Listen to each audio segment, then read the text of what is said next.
Geração. O testemunho de Mary Norman. Nascimento 19 de novembro de 1923.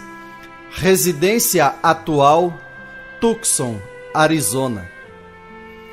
Meu pai tinha 6 anos de idade quando veio da Alemanha com seus pais para se instalar em uma fazenda no estado de Iowa.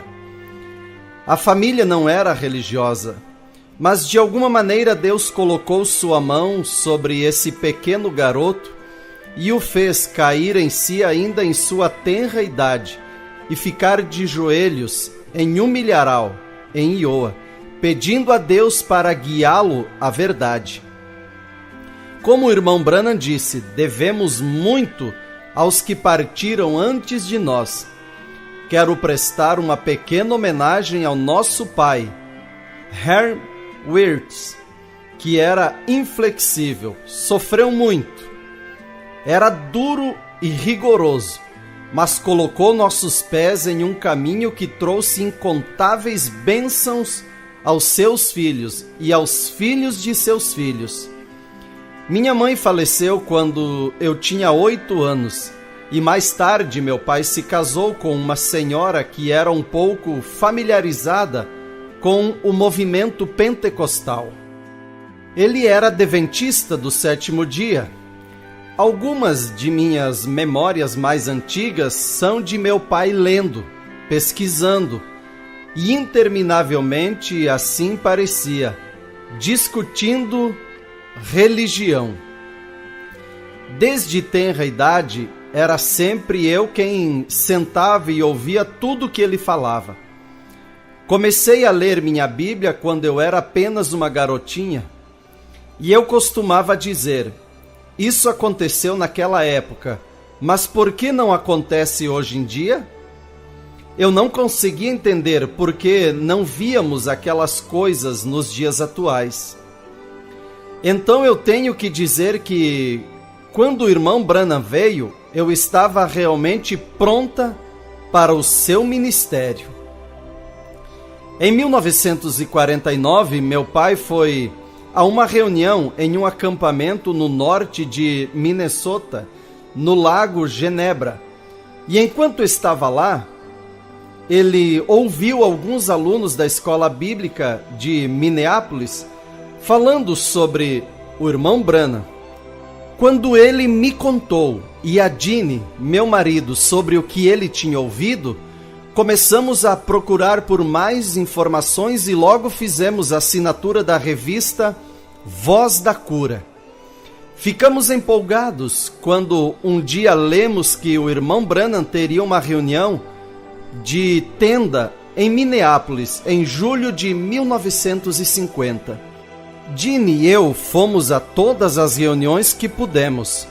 Foi lá que gravei o primeiro filme em 8mm do irmão Branham, quando ele estava saindo da tenda após a pregação. Aquela também foi a mesma reunião quando o anjo do Senhor disse ao irmão Branham que ele teria um filho e o chamaria de José. A próxima parada das reuniões de tenda foi em Cleveland, Ohio. Jeanne e eu tiramos férias imediatamente e, junto com nossa filha de 18 meses, Norma, fomos a Cleveland para estar naquelas reuniões também. Sempre tentávamos chegar cedo. Jeanne entrava e marcava nossos lugares para que conseguíssemos ficar com Norma do lado de fora o maior tempo possível. Naquela idade, ela não conseguia ficar parada por muito tempo. Eu tinha minha câmera, e no domingo à tarde eu estava lá quando o irmão Branham chegou. Eu o vi sair do carro com sua mãe e seu irmão. Rapidamente comecei a filmá-los. Ele parou e começou a falar sobre a breve vinda do Senhor. Minhas fotos ficaram muito boas e têm sido apreciadas por crentes da mensagem em todo o mundo. Mas enquanto minha câmera estava gravando, minha filhinha estava correndo. Norma fugiu de mim e eu não conseguia encontrá-la em lugar algum. A tenda estava bem na margem do lago Erie. Havia uma parede de cerca de 60 centímetros de altura antes de chegar à água, e eu corri até lá para ter certeza de que ela não tinha atravessado aquela mureta. Busquei ao redor da tenda e não consegui achá-la. Entrei e fui contar a Ginny que Norma estava desaparecida. Enquanto eu estava andando pelo corredor, eles a seguraram na plataforma e perguntaram se havia alguém procurando por uma garotinha perdida. O irmão Branham estava olhando e sorrindo, e Ginny já estava subindo para pegá-la. Fomos a muitas reuniões e pegávamos gravadores de fitas e fazíamos gravações para nós mesmos, porque essa era a maneira que se fazia naquela época. Aqueles primeiros gravadores de fita somente gravavam em uma velocidade e você somente podia gravar meia hora em cada lado. Normalmente era usada mais de uma fita para gravar cada mensagem, e essas fitas virgens eram muito caras, cerca de 7 ou 8 dólares cada uma. Então nós a ouvíamos várias vezes e gravávamos a próxima reunião em cima dela, o que foi muito ruim. Se tivéssemos pensado melhor, nunca teríamos feito isso, não importando quanto elas custaram. Mas você pode ver que as fitas foram nosso orgulho por muito tempo. Através do ministério do irmão Branham, o irmão Fred Sotman e sua família, que eram de Saskatoon, Canadá, tornaram nossos grandes amigos. Todos nós participamos das reuniões em Prince Albert, Canadá, em agosto de 1956. E lá tivemos a oportunidade de passar um bom tempo com o irmão Branham e sua família. Ginny foi a uma viagem de pesca que o irmão Fred tinha organizado para os irmãos. E eu fiquei com a irmã Branham por 3 ou 4 dias em que os homens estavam fora. Fizemos compras e tivemos um ótimo tempo. No ano seguinte, o irmão Fred patrocinou uma reunião em Edmonton, no Canadá, e embora não tenhamos conseguido estar lá, aquela reunião colocou uma ideia em nossos corações. Nós poderíamos patrocinar uma reunião em nossa região. Estávamos morando a cerca de 32 quilômetros de Waterloo, Iowa. Lembro-me disso muito bem. Havíamos nos mudado há pouco para nossa casa e ainda não tínhamos linha telefônica. Então, no domingo à tarde, fomos até a loja da esquina para usar o telefone público e ligar para o irmão Branham. Ele havia acabado de chegar da igreja e atendeu o telefone. Sim, ele viria. Apenas nos pediu para avisá-lo sobre as datas que estávamos pensando. Você consegue imaginar? O irmão Lively, que era o organizador das campanhas naquela época, veio e se reuniu com os ministros da região e foram feitos os preparativos para uma reunião de 10 dias no hipódromo de Waterloo, Iowa, em janeiro de 1958. Convites foram feitos para todas as igrejas ao redor. Houve muitos anúncios colocados em todos os jornais na redondeza e notícias no rádio. Como resultado, cerca de 5.000 pessoas compareceram aos cultos.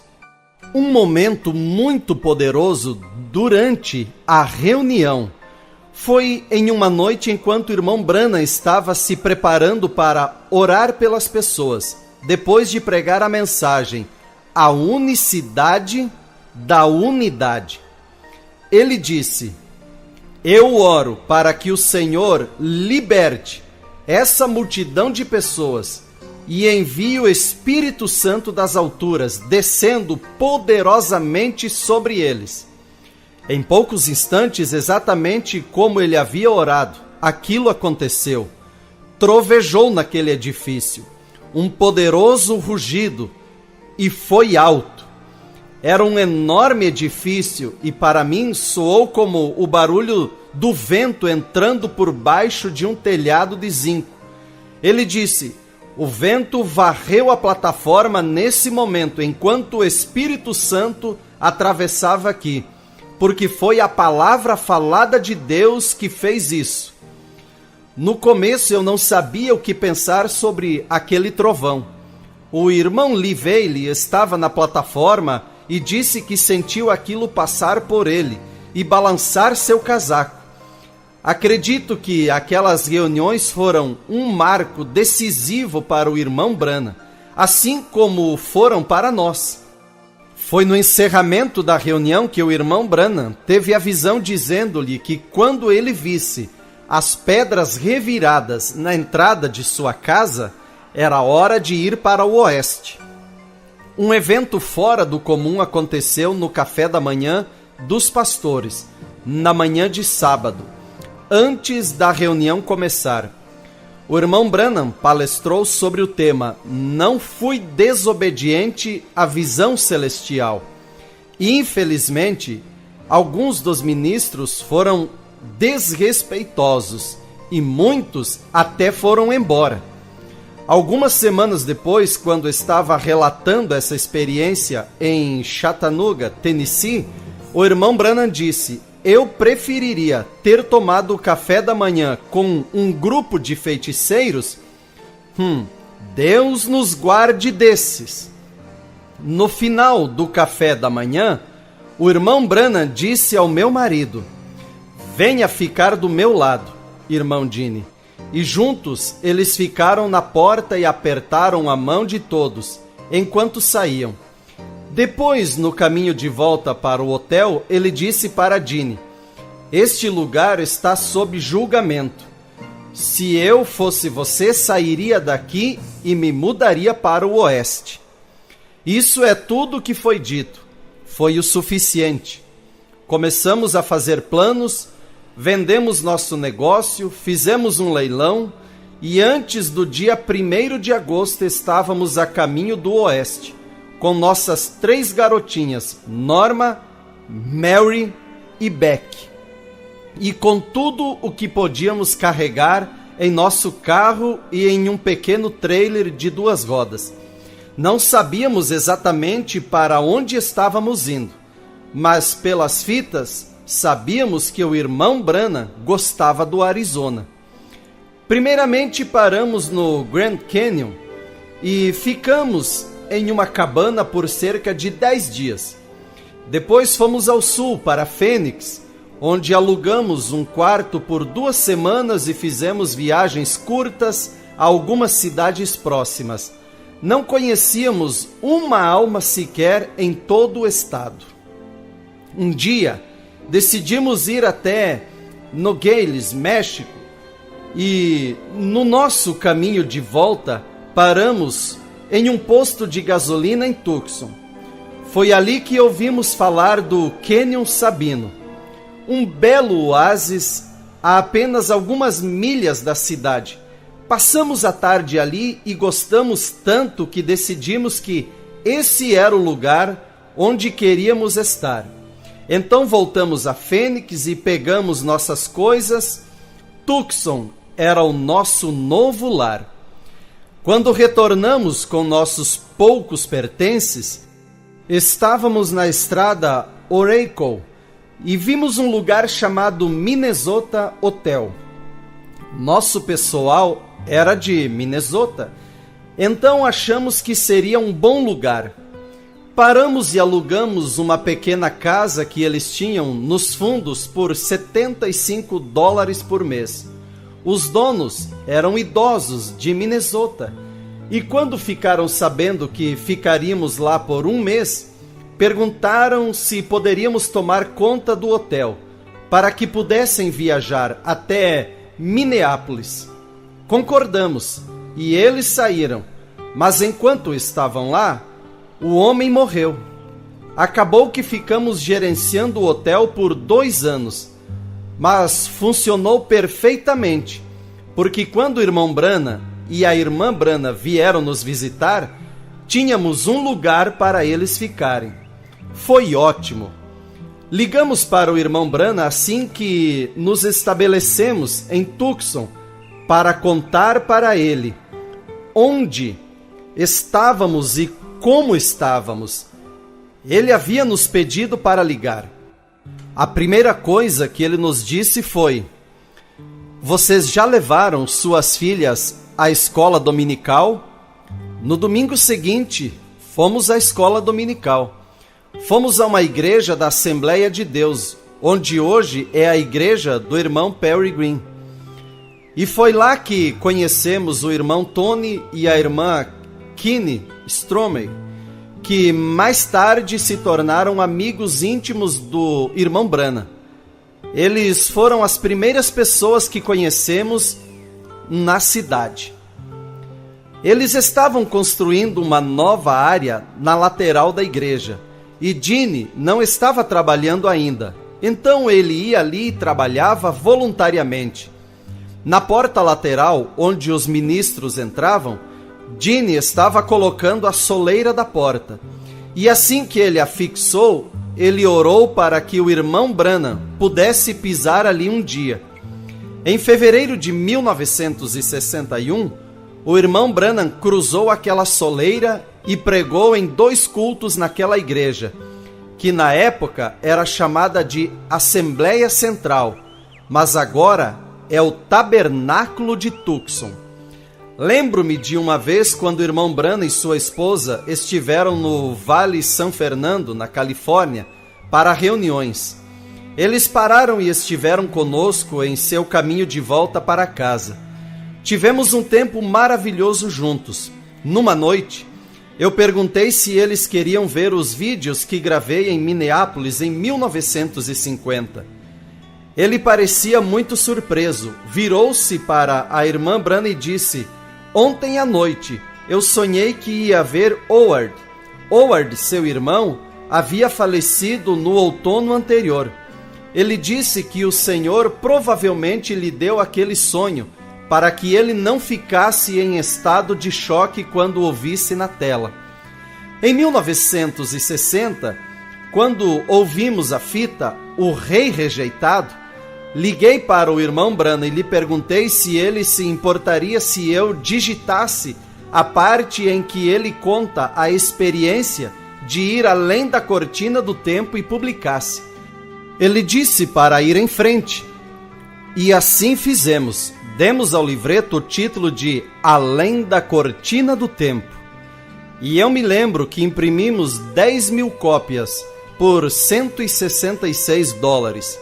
Pegamos vários deles e o levamos conosco quando fomos a Jeffersonville para as pregações das eras da igreja. Depois, quando acabou, imprimimos de novo. Isso aconteceu antes da Publicações A Palavra Falada. Não havia mais nada sendo impresso. Então eu acho que essa foi a primeira mensagem a ser impressa. Quando fomos a Jeffersonville para a série sobre as eras da igreja, em dezembro de 1960, o irmão Branham nos convidou para ir em sua casa antes de viajarmos.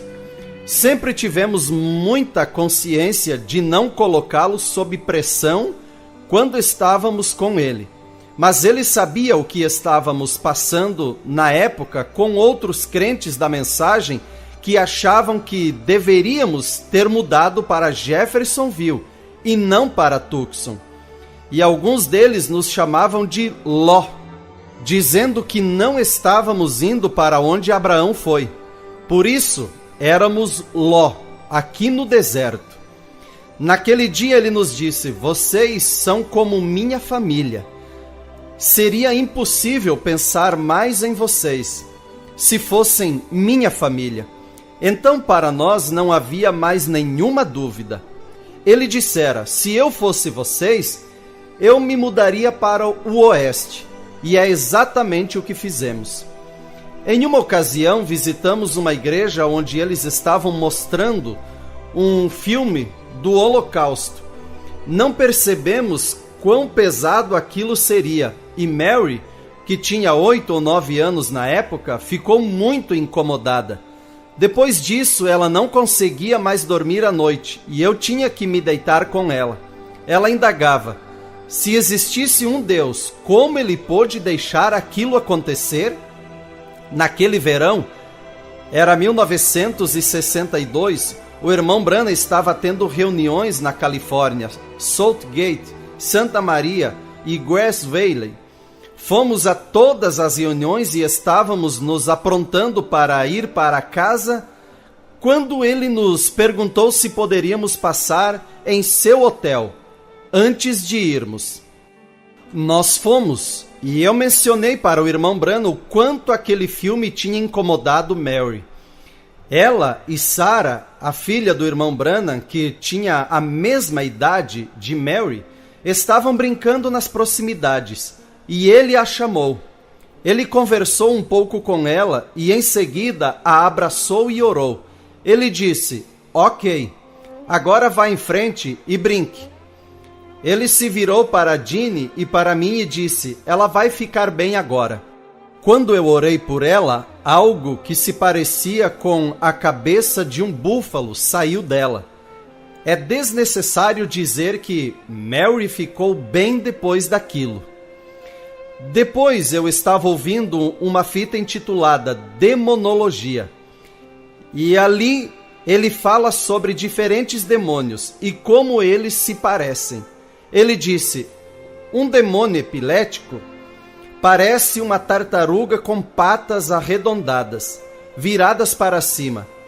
Também me lembrei de que ele falou da senhora que parou no salão de dança.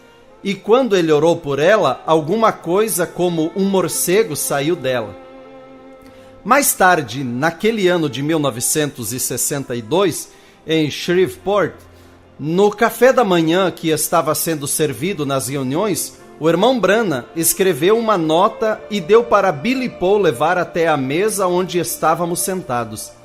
Ele queria nos encontrar para o almoço e para falar sobre sua mudança para Tucson. Saímos para almoçar e ele nos pediu para procurarmos uma casa para ele aqui. Incrivelmente, não nos foram dadas quaisquer orientações acerca da casa que íamos procurar para o irmão Branham e sua família morarem. Não havia nenhuma instrução sobre quantidade de quartos ou preço. Acho que ele sabia que éramos cautelosos, pessoas comuns, e usaríamos nosso melhor bom senso. Creio que ele e a irmã Branham ficaram satisfeitos com o que conseguimos encontrar para eles. Foi maravilhoso tê-los por perto. Chegaram na sexta-feira à noite, dia 4 de janeiro. Quando fomos vê-los, o irmão Branham não se assentou, somente ficou parado no canto da sala e conversou. Ele estava preocupado com muitas coisas e disse: há algo grande prestes a acontecer. Ele deu alguns passos, colocou os braços para fora e disse: e eu quero dizer que algo realmente grande está para acontecer. Isso foi pouco antes dos selos serem abertos. A irmã Branham sempre queria que eu fosse com ela ao médico, porque ela disse que ficou tão nervosa que não conseguiu se lembrar do que ele lhe disse. Era um dia antes do Dia de Ação de Graças e o irmão Branham estava em Shreveport. Naquele momento, enquanto o médico estava tocando o seu lado, ele disse: eu quero lhe assegurar, senhora Branham, que não há nada aqui.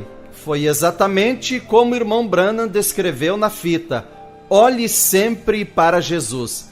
Eu estava lá com ela e eu ouvi o que o médico disse: o tumor tinha desaparecido.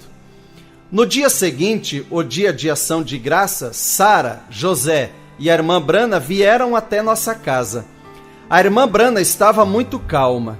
Eu nunca a tinha visto tão relaxada e tão feliz como uma nova pessoa. Foi tão maravilhoso vê-la daquele jeito. Ela tinha muitos fardos e não estava se sentindo muito bem, mas com certeza ela se sentiu bem naquele dia. O irmão e a irmã Branham agiam como melhores amigos entre si. Ela era uma pessoa muito especial. Gostava de rir e de ter bons momentos de descontração. Ele gostava de gracejar com ela. Ela era uma pessoa sábia também e tinha muita intuição. Ela não tolerava nenhuma bobagem. Era espiritual e tinha um bom coração. Ela disse que não dormia muito bem quando o irmão Branham estava fora. Ela deitava e via o ponteiro do relógio girar a noite toda. Mas quando ele chegava em casa, ela dormia como uma tora e recuperava. Foi uma honra estar perto deles. Você nunca se acostumava.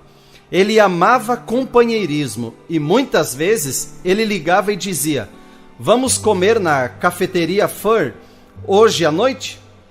Claro, amávamos isso.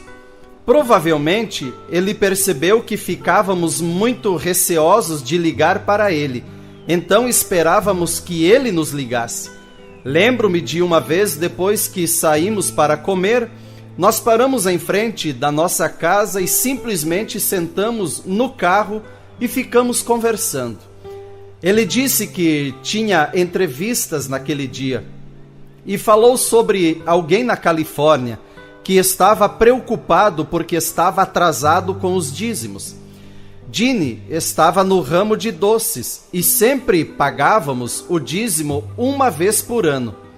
Eu não disse uma palavra enquanto o irmão Branham estava falando, mas eu fiquei pensando se o que estávamos fazendo era certo. Pagar uma vez por ano. Então ele se virou, olhou para mim e disse: "Está tudo bem, irmã Norma. Se vocês quiserem pagar o dízimo uma vez por ano." Era assim quando você estava com ele. Você nunca sabia o que poderia acontecer. O Senhor havia lhe mostrado o que eu estava pensando. Eu não sei o que teria sido se não tivesse a consciência limpa. Meu dentista estava no México, do outro lado da fronteira, em Nogales. Um dia o irmão Branham ligou e disse que sabia que eu tinha uma consulta para fazer naquele dia e que ele e a irmã Branham queriam ir conosco para dirigir para nós. Isso foi na semana seguinte após a irmã Branham ser curada. Ele queria fazer algo para nós em retribuição por a termos levado ao médico. Ele era assim. Era impossível ser mais generoso do que ele. As pessoas me perguntam: "Você sabia que ele era um profeta desde a primeira vez que o viu?" Eu digo: sim, e muito mais do que isso. Nunca duvidamos nenhuma vez. É por isso que poderíamos ficar nessa palavra sozinhos e nunca pensar em ir a nenhum outro lugar.